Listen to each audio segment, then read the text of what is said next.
Cinema వాళ్ళకి support చేస్తారా లేదంటే కొండ సూర్యకి సపోర్ట్? నేను ఎవరికి సపోర్ట్ చేయనండి. నేను నాకు ప్రజల గొంతు ప్రజల వైపు ఉంటాను. నేను న్యాయం ఎవరి వైపు ఉంటా వాళ్ళ వైపు ఉంటా. మోస్తం తెలంగాణలో ఇలాంటి పంచాయతీలు పెట్టొద్దు. సగం సినిమా ఇండస్ట్రీ వాళ్ళు ఆంధ్రోలు, వాళ్ళకి ఏం 10 సంవత్సరాలు అయింది, ఎందుకు ఇక్కడ ఆంధ్రాలో హైదరాబాద్ లో పట్టుకొని ఎలాడుతున్నారు? వాళ్ళకి లేదా రాజధాని అమరావతి అనగా అక్కడ పోతామంటారు, వైజాగ్ లో అంటే అక్కడ మీరు ఆడ పోతామంటారు, మళ్ళీ హైదరాబాద్ లో ఎందుకు ఎలాడుతున్నారు? కాబట్టి మీరు హైదరాబాద్ లో రెండో సెకండ్ రేటెడ్ సిటిజన్ ఉంటారు అని తెలంగాణ రాజకీయాల్లో ఏలు పెట్టకండి. ఆమె ఏదో ఒక ఇంతకుముందు కూడా మంత్రి పదవి చేసింది.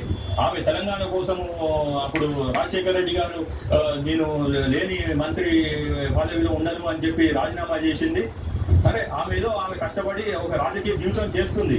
ఒక పొరపాటు స్టేట్మెంట్ రాంగ్ ఇచ్చినంత మాత్రాన మీరు ఆమెని అందరూ సెలబ్రిటీస్ ఒకటై బీసీ మహిళని మీద ఏకదాడి చేస్తామంటే మాలాంటి ఇంటలెక్చువల్ ఊరుకోము.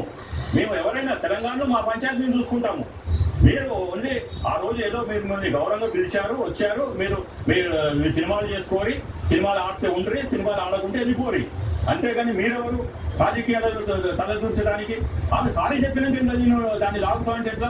ఏమైనా కాస్తో కూర్చో అందులో డ్యామేజ్ అయింది అంటే నాగార్జున గారికి డ్యామేజ్ అయింది, ఆమె సమంతకి డ్యామేజ్ అయింది, నాగ చైతన్య వాళ్ళు చూసుకుంటారు, వాళ్ళు పరువు నష్టం వేస్తా అంటున్నారు.